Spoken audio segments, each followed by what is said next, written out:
নবী গো জীবনে আপনাকে দেখি না, আপনার আমার মাওলার আমি দেখি নাই, না দেখে আমি আশিক পাগল হয়ে গেছি।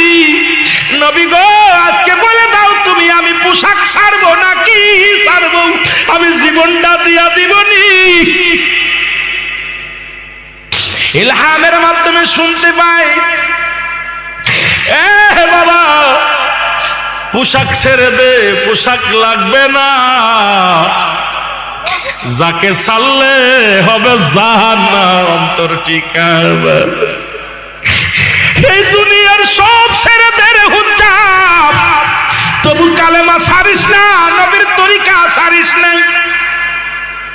হুজ্জাব এই আওয়াজটা কানে কে যেন বলছে, সঙ্গে সঙ্গে পণ্যের কাপড়টা ছেড়ে দিয়া পাগলের মতো কাঁদতে কাঁদতে